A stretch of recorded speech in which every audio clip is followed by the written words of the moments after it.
Adam.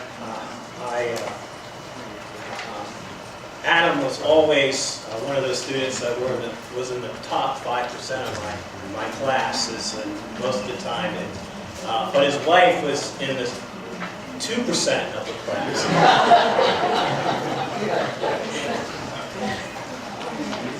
It is a pleasure to be here, and I am looking forward to sharing with you a few lessons from the book of Jude as it concerns and deals with our need to preserve godliness in a godless society. And so as we think about that and move into that process, we're going to look at 3 sermons or 3 lessons. One lesson is surviving the terrible twos. That's tonight. Tomorrow we'll look at poking the bear. And then tomorrow, what did I say tonight? Tomorrow we'll look at poking the bear, and then tomorrow we'll also look at defense. We'll work our way through the book of Jude.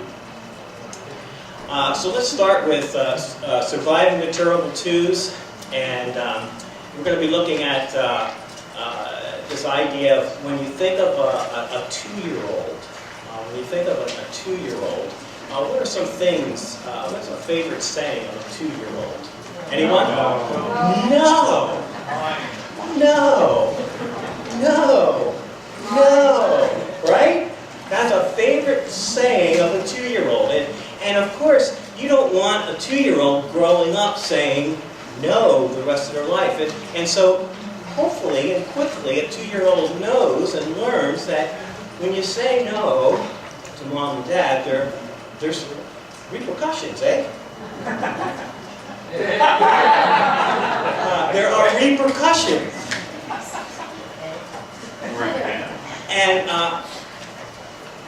And as you try to work with your child and to move them out of that stage of saying no, you explain why this needs to be done, and if it's not done, there are repercussions, and you've got to be consistent in dealing with that defiance or that disobedience. And so as we think about this idea of surviving the terrible twos, we want to look at surviving the terrible twos Jude style. And so we're going to look at Jude verses 5 through 7. Now, I know there's many translations out there, and many of you may use the NIV, the ASV, the NET, the ESV, and I realize there's so many out there. So what I did was I decided to create a translation that's right. I'm only kidding. I provided a translation in your notes as well. So if you don't have a Bible and you want to follow the translation I'll be using, you're welcome to. You can use the other translations and see the differences, but I do have that provided for you. So let's go ahead and begin and recognize that the letter of Jude is written during a period of time when he wants to affirm Judean Christians. He wants to affirm Judean Christians that includes a scathing description about godless people that are wreaking havoc throughout the country of Judea. They are attempting to gain support in order to revolt against Rome. And he's concerned about this because in the event and in this desire to revolt against Rome, they are doing a lot of godless behavior. And this godless behavior is permeating the country and penetrating the church. And so he's concerned about this revolt. And so as we look at the book of Jude, we can see how it breaks out in that there's a greeting and a conclusion. It's very typical of a letter. The letter opens with a greeting, it has a doxology, and that's how it closes. We also have a stated purpose, contend for the faith, and a stated strategy for contending for the faith. That portion of the book we'll deal with tomorrow in our third session. Tonight we're going to deal with past rebellions and subsequent judgment.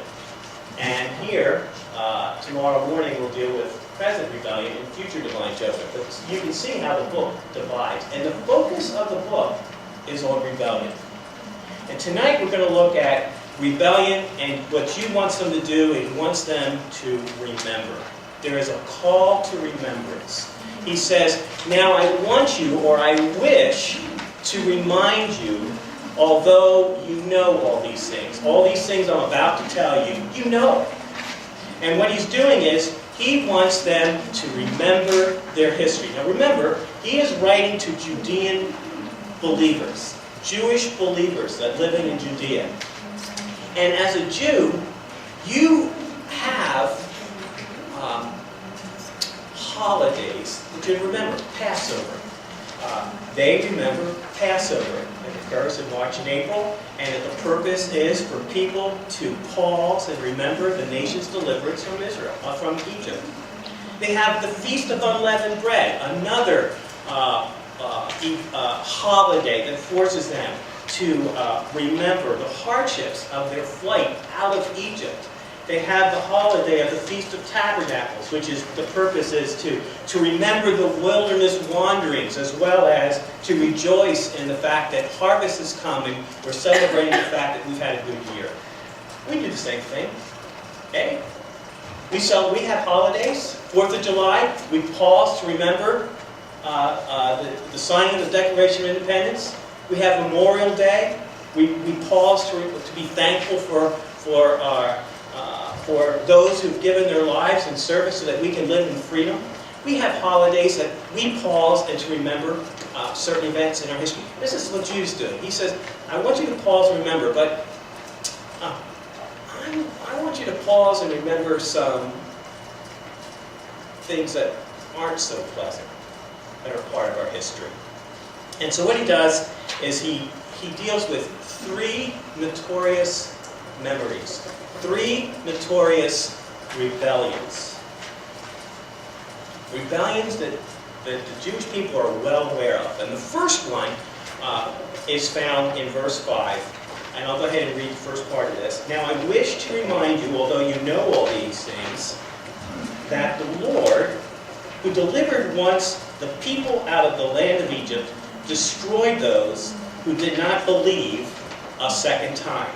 So what we have is that Jude is saying in this, very simply, in this verse, he's saying, rebellion against God's leading ended in physical death. Now let's go back and look at this verse again. That the Lord, who saved once the people out of the land of Egypt, destroyed those who did not believe a second time. So apparently, there is a first time where this group of people who were being led out of Egypt rebelled against God, but he spared them in their rebellion. That's the first time. The second time they rebelled as a group, he punished them. So let's think about this. Here we have a group of people who have left Egypt. They get to the Red River, they get here to the Red Sea, and their backs are against the sea, right? And Pharaoh is after them, right? Hot on his heels, right? Hot on their heels, right? And what did the people do? They say, Moses, let's build boats! That means no. They start grumbling, eh? Is it because there are no graves in Egypt that you have taken us away to die in the desert? What in the world have you done to us by bringing us out of Egypt? Isn't this what we told you in Egypt? Leave us alone! So that we can serve the Egyptians, because it's better for us to serve the Egyptians than to die in the desert. First major rebellion, first major revolt against Moses and God leading them out of Egypt. And what does God do? He parts the sea. He let it ride. Now, as they're wandering through as they're moving their way towards the promised land, of course there are local rebellions going on. But the next major rebellion that happens here at Kadesh Barnea. Remember Kadesh Barnea? Moses says, hey, take a person, one person from each one of your tribes, and send them out. We're going to spy out the land. And they go out and they spy out the land. And they all come back saying, man, let's go get them. We can take this land. Let's go. No. 10 men turned the entire nation against Moses. And they wanted to stone Moses and Aaron. God said, fine. You're going to wander for 40 years, and you're going to die in the desert. So you have Jude talking about this first notorious rebellion, a rebellion that everyone knows about in Judea. Every Jew knows about this rebellion. And so what Jude is pointing out that God leads Jewish people to enter into the promised land. God's people disbelieved in God's ability to lead them into this land of promise. Therefore, God punished the entire Exodus generation with physical death. The point is simply this. Divine repercussions exist for anyone who persists in telling God no. Let's look at the second notorious rebellion. The second notorious rebellion is found in verse 6, and we read in verse 6, and that, this is the second rebellion, the angels, those who did not keep their own domain, but who abandoned their own place of residence, he has kept them in eternal chains in realms of darkness for the judgment of the great day. So what's this verse about? Well, rebellion against God's assigned residency ended in confinement. Okay? So let's look at these verses again, or this verse.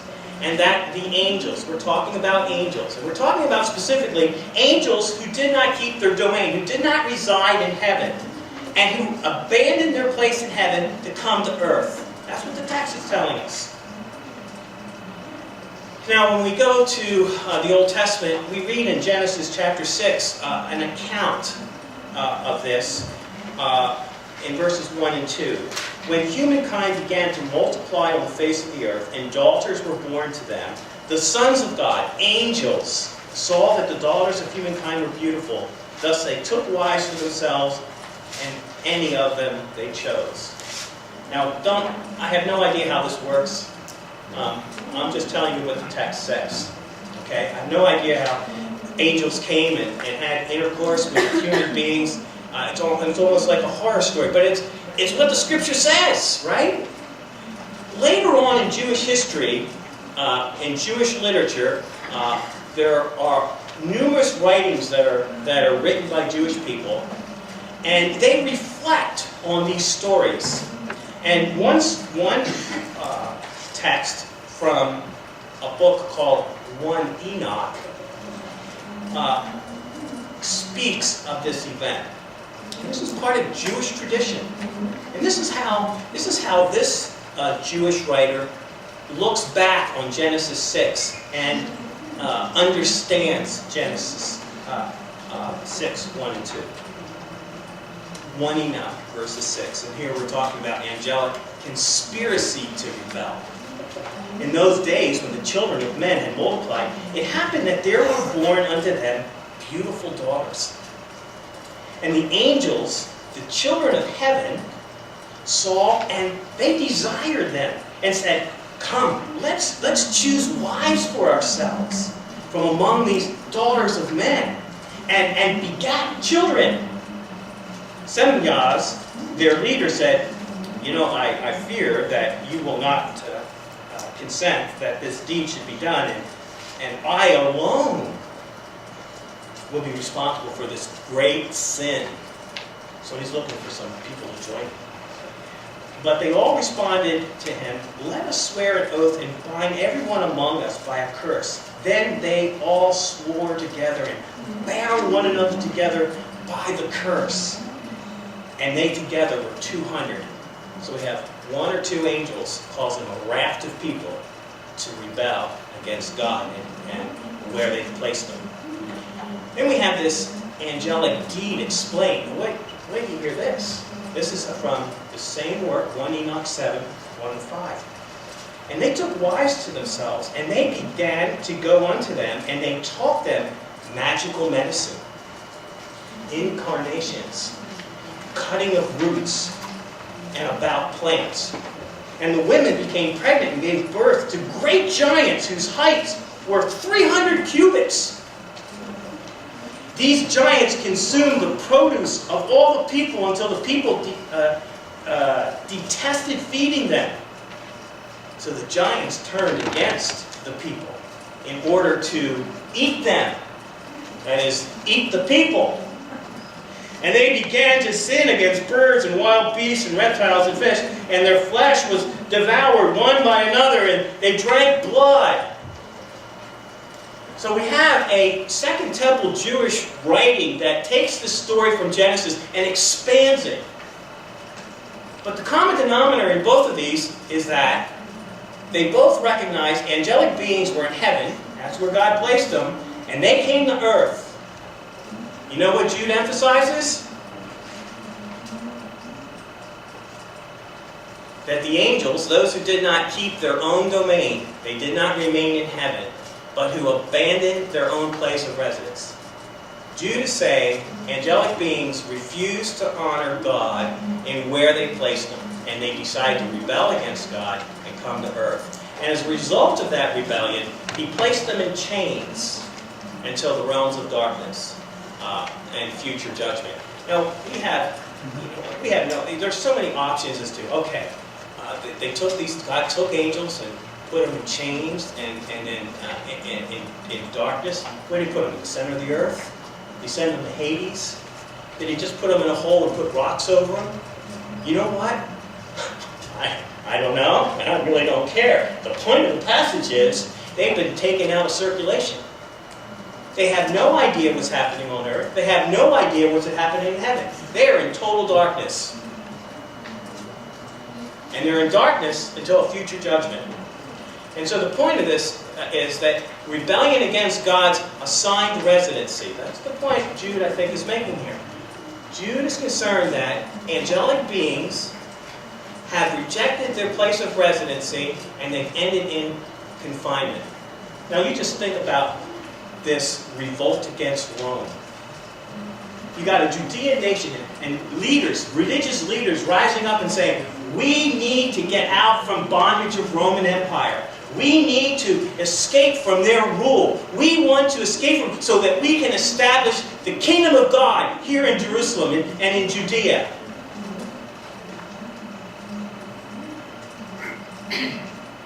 What are the odds? They're going to end up what? In confinement, in chains. You don't revolt against Rome. So there's this concern. He's concerned that rebellion against residency will end up against their place in society among the Romans is not a good idea. And what's going to happen is that God's designs for celestial beings reside in a specific place. They rejected that place of residence for another home. And then God punished them with an eternal punishment. The next rebellion is notorious revolt. So the point of this, once again, is divine repercussions exist for anyone who persists in telling God no. Third notorious rebellion. This is about Sodom and Gomorrah. We read in verse 7. That similarly, Sodom and Gomorrah and the cities around them, those who practice immorality in the same way as these, and those who went after different flesh are now set as an example by suffering a punishment of eternal fire. So here he's focusing on Sodom and Gomorrah, and he's recognizing that similarly, just like the Israelites who rebelled against God's leading, just like the angels who rebelled against where God placed them in society, these Gentile urbanite cities have rebelled against God. Specifically, rebelled against God's marital norms, is what I'm going to suggest. So, these cities, when we think about, we look at this map of Israel, typically people think Sodom and Gomorrah down here in the southern part of the Dead Sea, and these are 3 other cities that join them. When you look at Genesis 14, the cities are specifically named. We really don't know where Sodom and Gomorrah is. Some even suggest they're up here. That's fun. It's a fun academic exercise. But we need not get overly bogged down in some of these academic exercises because it takes away from the point of the passage. The point that Jude wants to talk about is that we have some Gentile urbanites have rebelled against a way of life that God has desired for all men and women. And we see this in a word that Jude chooses to use, which is translated immorality. Now, immorality in English can be used to describe something very broad. Immorality concerning things that you might do in society that are just criminal behavior, like going into a store and stealing. That's immoral behavior. Or you could talk about immorality in killing somebody. That's just immoral behavior. Or lying to someone. That's just immoral behavior. Or slandering someone. That's immoral behavior. Now, Jude does use a term to speak of immorality very broadly in a previous verse, and we'll talk about that tomorrow. But in this text, Jude is picking out a term that is very specific about sexual immorality.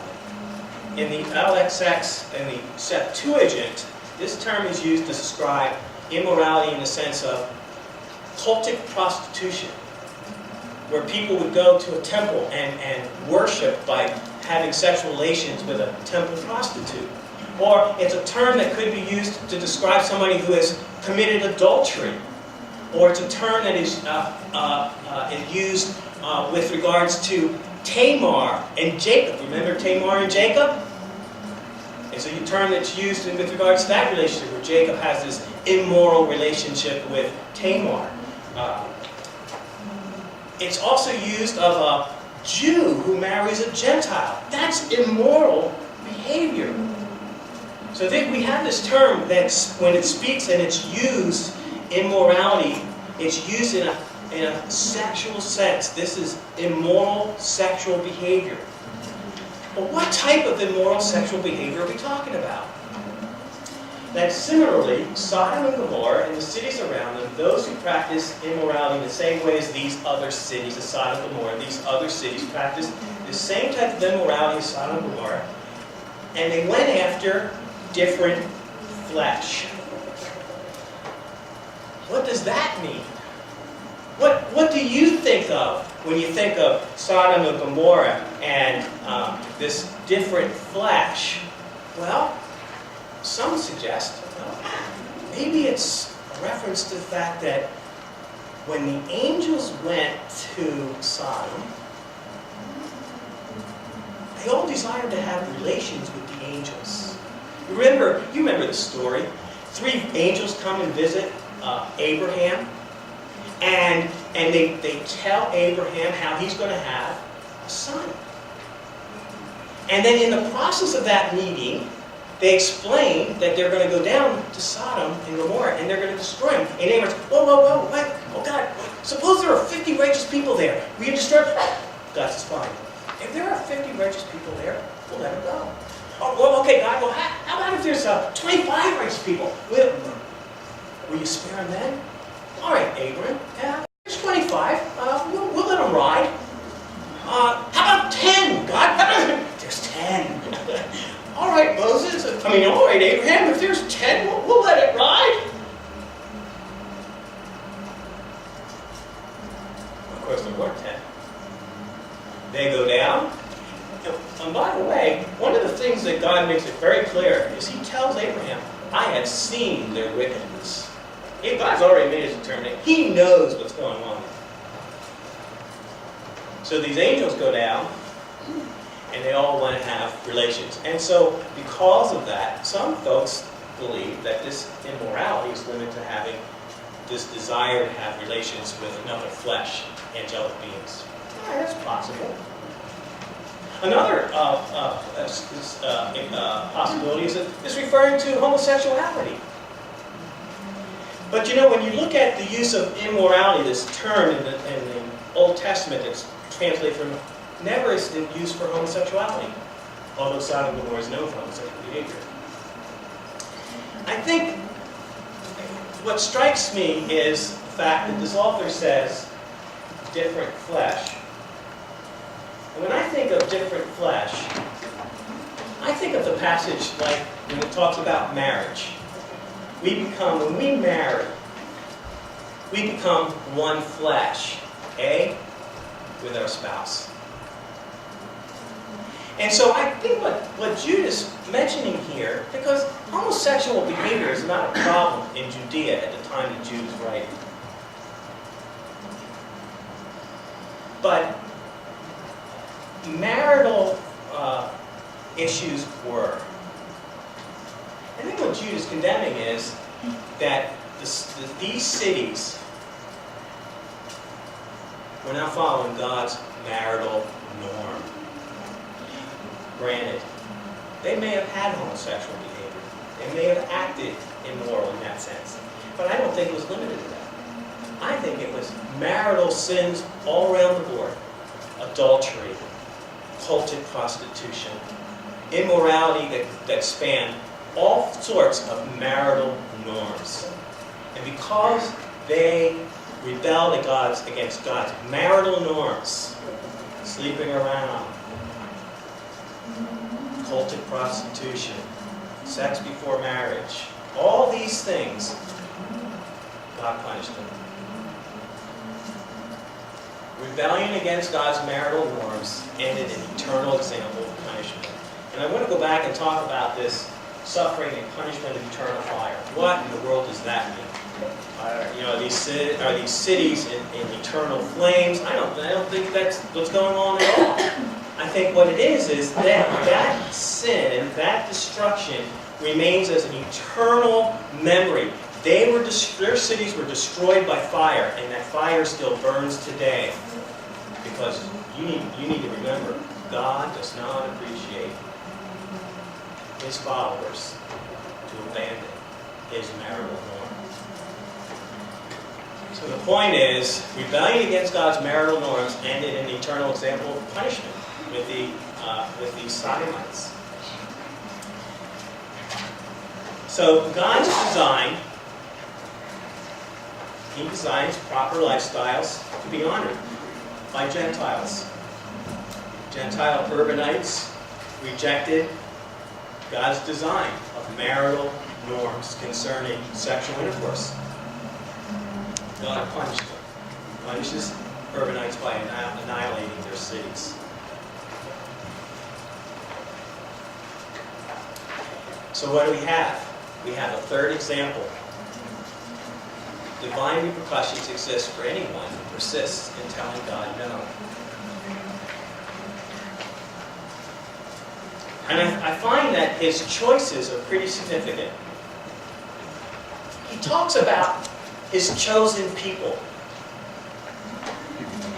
His chosen people rebelled, They rebelled against how God was leading them into the promised land.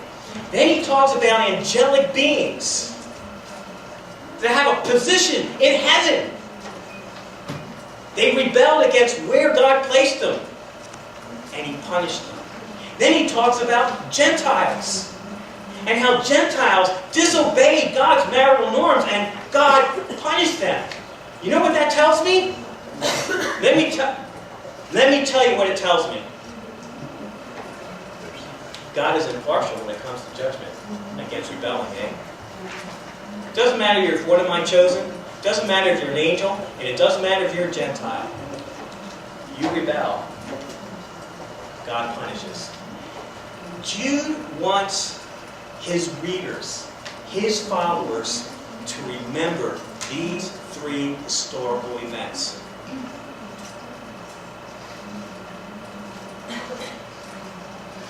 So now you're all sitting there saying, so what? What does this, how does this message about rebellion change the way we work and do things in business? Or how do we live every day at home? Or we might ask this question, how could this message about rebellion change us as a community or groups of community? Or let's take it another level.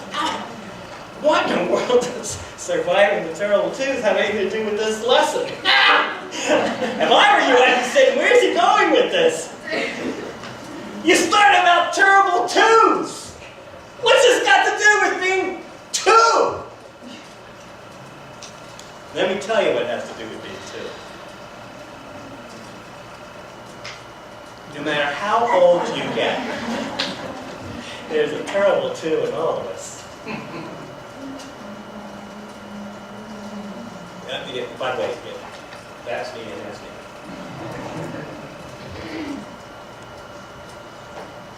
How do we survive the terrible twos when there's a little terrible two in each and every one of us? We're all prone to wander. We're all prone to rebel. We can look back on our lives and we can think of times when we've been rebellious. We can look back on our lives and think of things that we've done that we just mean.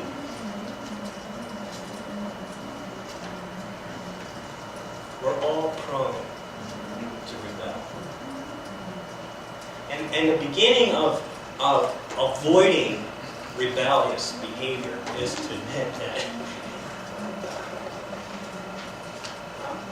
I've got rebellion in my heart. We're all prone to wander. We're all prone to rebel. But we need to say what? No to it. Because there are repercussions, divine repercussions for those of us who continually say what? No to God. I'd like to close with a song by Matthew West entitled Hello, My Name Is. And I want to close with this because I want to emphasize the fact that even though I'm identifying the fact that we all have this terrible two nature in us to tell God no, to rebel against God. Sometimes we can get caught up in our past rebellion and never get beyond it. There are times, ladies and gentlemen, there are times that sometimes I think about some of the stuff I've done, and I know God has forgiven me, but I still beat myself over the head with it. God does forgive us, and I'm a child of the King. I have this problem. I've got this terrible two within me. But I also have a God who, when I confess to Him, He's faithful and just and forgives us. That doesn't excuse and should make it give me an excuse to say, well, I'm going to keep on rebelling because I know God will forgive me. May anointa, as Paul would say. May it never be.